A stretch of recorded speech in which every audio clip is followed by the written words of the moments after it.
Hello everyone, good morning, welcome back to my new vlog. तो कैसे हैं आप सब? आई होप आप सभी बहुत अच्छे होंगे। तो फ्रेंड, अभी सुबह के बजे हैं 6:30। यहाँ मैं बाहर की तरफ झाड़ू कर रहे हूँ। जैसा कि आप लोग मेरे ब्लॉग में जो कंटिन्यू होंगे वो जानते होंगे कि अभी कुछ दिनों से जो मैं ही बाहर का जो झाड़ू मैं कर रही हूँ, साफ़ सफाई का जिम्मा मेरे पे है, क्योंकि जो मकान मालिक है वो घर में है नहीं, वो किसी काम से बाहर गए हुए हैं। तो जो एरिया है, गार्डन का एरिया और ये कैंपस फ्रंट वाला जो मेरा कैंपस है, उसकी जितनी साफ़ सफाई होती है मुझे ही करनी पड़ी है फ़िलहाल के लिए। जब वो आएंगे तो फिर वो करने लगेंगे। तो होता है ना कि जब आप पे जिम्मेवारी होती है तो लगता है कि फटाक से निपटा के अपना घर का अंदर का जो भी काम है वो आराम से करेंगे।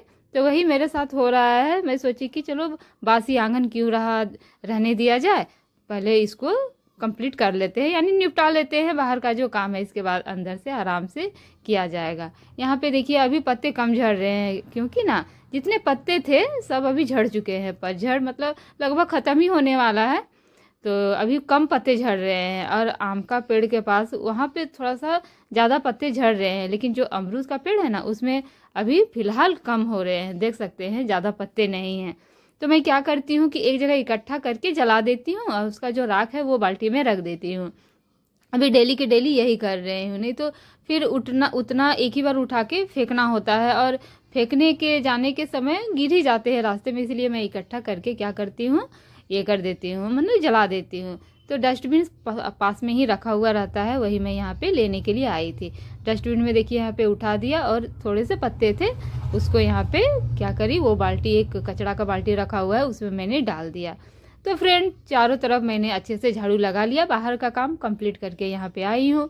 और इसके बाद मुझे अभी नाश्ता बनाना है। हस्बैंड जी नाश्ता लेके नहीं गए हैं। मैं तो उठ गई थी, करीब 5 बजे उठी थी। इसके बाद हस्बैंड जी के लिए बना दिया चाय, और जो हरी मूंग होती है ना उसमें अंकुरित बहुत बढ़िया हो गया था, उसमें किशमिश डाल दिया, अंगूर अभी हस्बैंड लाए थे, अंगूर और एप्पल वही कटिंग करके मैंने डाल दिया। तो फ्रेंड, इतना करते करते मेरा देखिए यहाँ पे 6:43 हो गया है। तो मैं सोच रही हूँ कि घर के जो काम है, मतलब कुछ काम निपटा लूँगी, इसके बाद ही जो नाश्ता बनाऊँगी, क्योंकि हस्बैंड जी अभी लेने के लिए आएंगे टिफ़िन। वो टिफ़िन लेके नहीं गए हैं, उनका अभी कुछ काम अप डाउन वाला काम चल रहा है। तो वो बोलते हैं कि जब मैं आता ही हूँ यहाँ इस रूट में, तो इतना सुबह नाश्ता लेके क्या करूँगा, तुम आराम से गरम गरम बनाना, मैं गरम गरम ही टिफ़िन ले जाऊँगा। तो अभी मैंने नहीं बनाया है, तो सोच रही हूँ कि कुछ काम जो निपटा लूँ इसके बाद ही मैं बनाऊँ। फिर मैं 5 बजे उठी थी, उनके लिए नींबू वाली चाय बना दिया ना। कंपनी में इतने सारे काम है ना, मतलब बाहर का भी काम हो जाता है और कंपनी के अंदर भी करना होता है, मतलब प्रेशर बहुत ज़्यादा है, वर्कलोड भी बहुत ज़्यादा है। और किसी दिन क्या होता है ना, जैसे ऑपरेटर है मेरे हस्बैंड, तो नहीं आने से ना बहुत मुश्किल हो जाती है। तो इसलिए अभी ए शिफ्ट कर दिया गया है, मतलब 12 घंटा, 6 से मतलब 6:30 बजे, शाम को 6:30 बजे छुट्टी होती है। तो अच्छे से नाश्ता वगैरह नहीं देने से फिर दिक्कत हो जाती है। बाहर का वो खाना नहीं चाहते हैं, और बाहर का खाना तो हम सब जानते ही हैं कि कितना मतलब अच्छा नहीं होता है, कैसा तेल मसाला यूज किया जाता है। मतलब मुझे तो बिल्कुल ही पसंद नहीं है कि मेरे परिवार के लोग बाहर खाना खा के पूरा दिन सर्वाइव करें, मतलब रहे। तो मैं तो उठी थी कि बना दूँ, तो वही बोले कि नहीं बाद में बनाना। तो अभी आएंगे तो फटाफट जो है वो घर के काम सोच रही हूँ कुछ हद तक निपटा लूँ, इसके बाद मैं उनको टिफ़िन देने के बाद फिर करूँगी। तो कचरा फेंकने के लिए मैं डस्टबिन तो ले गई थी बाहर, आज जितना भी कचरा है ना डस्टबिन वाले सब मैं फेंक के आऊँगी। तो मोटर चल रहा था, तो वही डस्ट जो पेन है उसको अच्छे से धो के करने के बाद बिना देरी किए हुए मैंने तुरंत अच्छे से हैंड वॉश कर लिया, किचन में आ गई। किचन में आने के बाद आप देख सकते हैं मैंने अच्छे से आटा गूँथा है। ये आटा मैं सूखी रोटियों के लिए गूँथा है, जो हस्बैंड जी को देने वाली हूँ लंच बॉक्स में। तो अच्छे से सॉफ्ट करके गूँथा है और थोड़ी देर के लिए ढक के छोड़ दिया है, ताकि रोटियां जो है वो सॉफ्ट बने। और थोड़ा सा गीला गीला टाइप कर रखा है, और इससे क्या होता है ना, यदि हम हल्का सा गीला करते हैं ना जो डो को, तो रोटियां बहुत अच्छी बनती है, सॉफ्ट बनती है। तो यहाँ पे हस्बैंड जी ही लाए थे बैगन, तो उनके लिए जो उनकी फेवरेट है वो चीज़ बनाने वाली हूँ, बैगन का भरता। यदि बैगन आती है ना तो कभी भी सब्जियाँ नहीं बनती है, यही चोखा और भरता बन के ही ख़त्म हो जाता है। तो वही उन्हीं के लिए अभी बनाने वाली हूँ, ये जो बैगन का भरता है वो। और साथ में 2 टमाटर जलने के लिए छोड़ रखा है। मैंने इसमें तेल नहीं डाला है, तेल बहुत लोग मिलाते हैं लेकिन मैं यहाँ पे तेल नहीं मिलाई हूँ, छूट जाता है। थोड़ा सा ठंडा होने के बाद ईजिली ये छूट जाता है। और गरम यदि तेल भी डालेंगे ना, यदि गरम गरम आप छीलेंगे तो वो अच्छे से छीलता नहीं है। और साथ में मैंने एक जो करेला है वो कट कर लिया है, इसकी मैं अच्छे से सूखी भुजिया बनाऊंगी। यहाँ पे उसको पहले मतलब भुजिया बनाने के पहले थोड़ा सा मैं करेले को उबाल लेती हूँ। इससे क्या होता है ना कि अच्छी लगती है, टेस्टी लगती है। मैं हमेशा थोड़ा सा मतलब ज़्यादा बॉयल नहीं करती हूँ, हल्का बॉयल करती हूँ करेले को। तो यहाँ पे नमक और हल्दी डाल के अभी बॉयल करने के लिए छोड़ दूंगी। आपने नोटिस किया होगा कि मैं हर चीज़ को 2 बार देती हूँ, पता नहीं मेरी आदत हो गई है। 2 बार नमक, 2 बार हल्दी, कोई भी चीज़ को मतलब 2 बार बिना डाले मतलब संतुष्टि नहीं मिलती है। ऐसा नहीं है कि वो तीखा हो जाता है या तीता हो जाता है, मतलब नॉर्मली 2 बार जब तक ना करूँ ना मतलब अच्छा ही नहीं लगता है। एक आदत हो गया और हाथ अपने आप ही चला जाता है 2 बार करने के लिए। तो यहाँ पे मैंने करेले को उबालने के लिए छोड़ दिया है साइड में। और यहाँ पे मेरा देख सकते हैं बैगन अच्छी तरह से जल गया था और उसके साथ जो टमाटर भी बहुत बढ़िया तरीके से पक गए थे। इसमें मैं थोड़ा सा नमक, थोड़ा सा तेल, जो सरसों का तेल होता है ना वो, और आधी हरी मिर्च यहाँ पे डाल रही हूँ, जो बहुत अच्छी लगती है। ये जो सरसों का तेल का जो फ्लेवर होता है ना, ये चोखा या भरता में बहुत अच्छी लगती है। तो वही जो उनको अच्छा लगता है वही सब यहाँ पे मैं कर रही हूँ। तो अच्छे से एक फोर्क की सहायता से देख सकते हैं अच्छे से मिक्स कर दिया, कितने बढ़िया से पका है। ये देखिए हलवा जैसा हो गया है, बहुत ही अच्छी लगती है इस तरह की जो बैगन का जो भरता है या जो बोले या चोखा जो होता है, मतलब बहुत टेस्टी लगती है खाने में। यहाँ पे देखिए फ्रेंड, ये मेरा करेला भी अच्छी तरह से उबल चुका था, देख सकते हैं। और ये ऐसा करने से ना जल्दी बन भी जाता है, टाइम नहीं लगता है। डायरेक्ट आप कच्चा करेले को भूनेंगे ना तो वो भूनने में बहुत ज़्यादा टाइम लगता है और तेल भी बहुत ज़्यादा सोखता है। और इसमें तेल का मतलब ज़्यादा ज़रूरत नहीं पड़ती है थोड़ा सा उबाल लेने के बाद।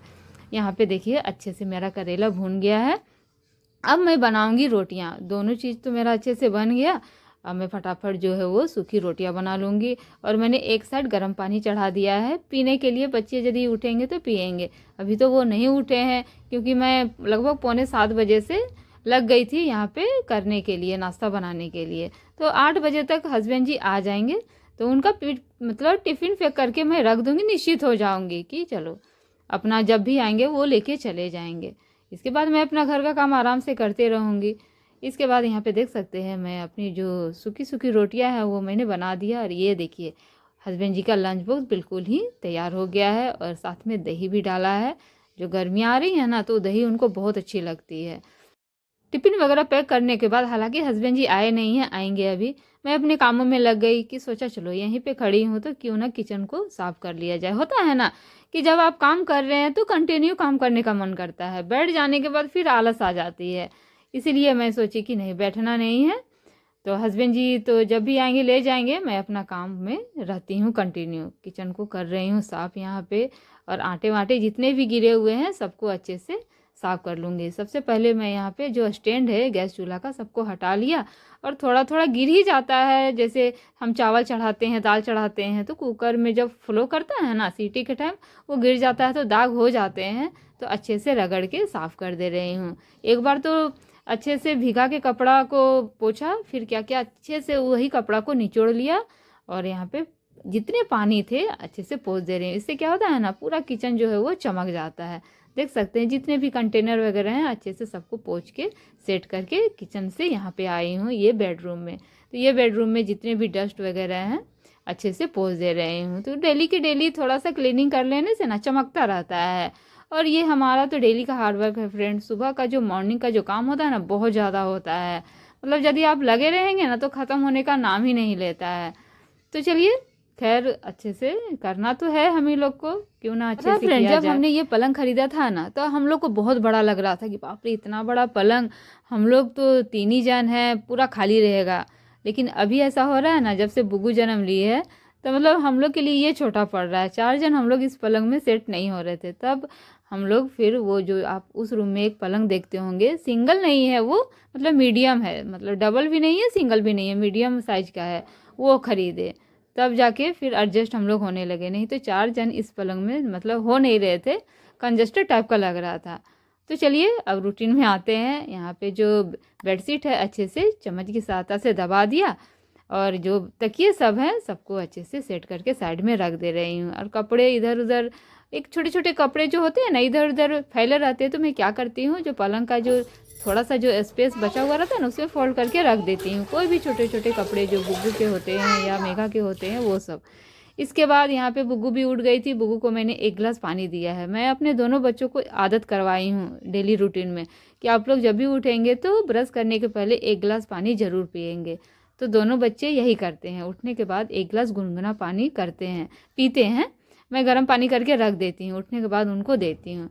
इसके बाद बुग्गू बातें कर रही है, अपनी बातें तो वो कंटिन्यू रखती है, वो चुप ही नहीं होती है, हमेशा मतलब बोलते ही रहती है, बोलते ही रहती है। फिर मैं यहाँ पे अपना उनसे बातें भी कर रही हूँ और मैं यहाँ पे पोछा भी लगा रही हूँ। यहाँ पे फ्रेंड मेरा पोछा लग गया था और जितने भी कचड़े थे ना मैंने यहाँ पे डस्टबिन में डाल रखे थे। अभी मैं क्या करूँगी, फेंक के आऊँगी। मोटर भी चल रहा था, मैं सोची कि ये डस्टबिन है वो अच्छे से धो धा लूँगी। तो यहाँ पे देखिए ये जो बाथरूम है यहीं पे मैं अपना पोछा वगैरह को धोती हूँ और डस्टबिन को यहीं पे धोती हूँ। तो यहाँ पे डस्टबिन को अच्छे से धो लिया और ये पोछा मैं धो रही हूँ। तो ये पोछा मुझे लग रहा है कि कब खत्म होगा, लेकिन ये पोछा और डस्टबिन को धोने के बाद यहाँ मैं इसे लटका दूंगी, क्योंकि होता है ना कि यहाँ पर प्रॉपर अच्छी तरह से धूप आता है तो पोछा भी सूख जाता है और डस्टबिन भी अच्छी तरह से सूख जाएगा। यही मैं करती हूँ डेली के डेली। जब भी मुझे डस्टबिन धोना होता है ना तो यहाँ पे धो के लटका देती हूँ। पोछा तो मैं डेली डालती हूँ यहाँ पे सूखने के लिए। देख दोनों को सूखने देने के बाद मैं आ गई यहाँ पे बाथरूम में। देख सकते हैं मैंने कपड़े भीगने के लिए कितने डाले हैं, लगभग 1.25 बाल्टी है। मच्छरदानी भी था साइड में, जो वो रूम में जो लिविंग रूम है ना जहाँ पे टीवी है वो रूम का मैंने आज मच्छरदानी भीगने के लिए डाल दिया। बहुत दिन से पड़ा हुआ था, गंदा भी हो गया था। होली में मैंने नहीं धोया था, बेडशीट वगैरह ही सब धोया था, जिस कारण से थोड़ा सा गंदा हो गया था। अभी फैन भी चल रहा है ना तो अब ज़्यादा गंदा होगा मच्छरदानी वगैरह, नहीं तो पूरा ठंडा मतलब 1 महीना के बाद भी धोने से चल जा रहा था। लेकिन अभी क्या है ना ऐसा नहीं हो पा रहा है, पंखा चल रहा है जिस कारण से डस्ट ज़्यादा ऑब्जर्व करता है पंखा और मच्छरदानी पूरा मतलब गंदा हो जाता है बहुत जल्दी। तो वही मैं आज भीगने के लिए डाल दी हूँ। और ढेर सारे कपड़े भी थे, हस्बैंड जी का जीन्स वगैरह सब था। तो फ्रेंड बहुत घर के काम होते हैं, छोटे बड़े अनगिनत काम होते हैं। आपने देखा सुबह से मैं लगी हुई हूँ, मतलब काम है कि मतलब ख़त्म ही होने का नाम ही नहीं लेते हैं। आप यदि करेंगे तो फिर वो निकलते ही जाएंगे। कपड़े धोने के बाद अभी तो मेरा पूजा पाठ नहीं चल रहा है, मैंने पूजा पाठ नहीं किया। फिर आ गई, जो भी कपड़े मैंने धोए थे सूखने के लिए डाल दिया। मच्छरदानी सबको उस एरिया में डाला क्योंकि बड़े बड़े थे ना, यहाँ पे आते नहीं। और अभी धूप है, उधर भी डाल देने से मतलब होता है ना हवा से सूख जाता है। वही जो पतले पतले कपड़े हैं मैंने उस एरिया में डाल दिया। अभी मैं आपको दिखाऊंगी। और यहाँ पे बुग्गू भी मेरे साथ आ गई है। बुग्गू ने नाश्ता वगैरह सारा कर लिया है, मैंने उसे ब्रश भी करवा दिया, खिला पिला दिया है। तो बुग्गू अभी आराम से खेल रही है। अभी मैं उसे पढ़ने के लिए बैठाऊंगी। अभी स्कूल की छुट्टियाँ चल रही है, रिजल्ट अभी आउट नहीं हुआ है, तो आउट होगा इसके बाद इसका सेशन स्टार्ट हो जाएगा। इसका सीबीएसई पैटर्न है तो थोड़ा सा सीबीएसई पैटर्न लेट से ही स्टार्ट होता है। आईसीएसई जो बोर्ड होता है ना वो जल्दी होता है स्टार्ट, लेकिन जो सीबीएसई वाला है वो थोड़ा सा लेट से अपना सेशन स्टार्ट करते हैं। यहाँ पे बुग्गू खेल रही है, मैं उसे बोल रही हूँ कि धूप में मत खेलो, तो वो धूप में देखिए धूप में ही खेल रही है। उसको बहुत मज़ा आता है कि मम्मा जहाँ जहाँ जाएगी मैं वहाँ वहाँ जाऊँगी और खेलूँगी कूदूँगी। तो यहाँ पे देख सकते हैं मोटे मोटे मैं कपड़े जो लाई हूँ इधर डाल दूँगी और पतले पतले कपड़े तो मैं उधर डाल चुकी हूँ। यहाँ पे जो भी कपड़े मैंने धुले थे सारे के सारे एडजस्ट करके यहाँ पे रख दूँगी। 2 चेयर भी अभी रखा है, जो छोटे छोटे कपड़े होते हैं ना जैसे बुग्गू के पैंट गंजी सब चेयर में डाल देती हूँ, तो जगह मेरा यहाँ पे बच जाता है और भी कपड़े डालने के लिए। और सुबह ही मैं बुग्गू का एक स्वेटर, एक स्कार्फ और उसका जो स्कूल का यूनिफॉर्म का लेगिंग्स है ना वो धोया था। तो अभी आधा सूखा है, थोड़ी देर में अच्छी से सूख जाएगा, फिर मैं उसे अंदर ले जाऊंगी। तो यहाँ पे हस्बैंड जी जब सुबह नहाए थे ना तो वो गमछा को यहीं पे साइड में छोड़ दिए थे, वही मैं अभी धूप में उसको डाल दी हूँ। देख सकते हैं जो मच्छरदानी वगैरह है मैं इस साइड डाली हूँ, वो आराम से इधर सूख जाएंगे। सूखने का अभी टेंशन नहीं है, बरसात में ज़्यादा टेंशन होता है कपड़े सूखने का। इसके बाद मैंने बुग्गू को बोला तुम जाके पढ़ाई करने के लिए बैठो, वो बैठ गई थी। मैं उसे अभी थोड़ा देर पढ़ाऊँगी क्योंकि उसका सेशन स्टार्ट होने वाला है। थोड़ा सा उसका जो अभी एलकेजी में जाने वाली है नर्सरी के बाद, तो थोड़ा सा जो एलकेजी का सिलेबस है वो करवा दे रही हूँ। जो नर्सरी से फर्दर मैं बढ़ गई हूँ उसे थोड़ा सा जैसे नर्सरी का जो सिलेबस है ना वो सब करवा रही हूँ। आई होप ये वीडियो आपको पसंद आया फ्रेंड। मिलेंगे नेक्स्ट ब्लॉग में, तब तक के लिए बाय।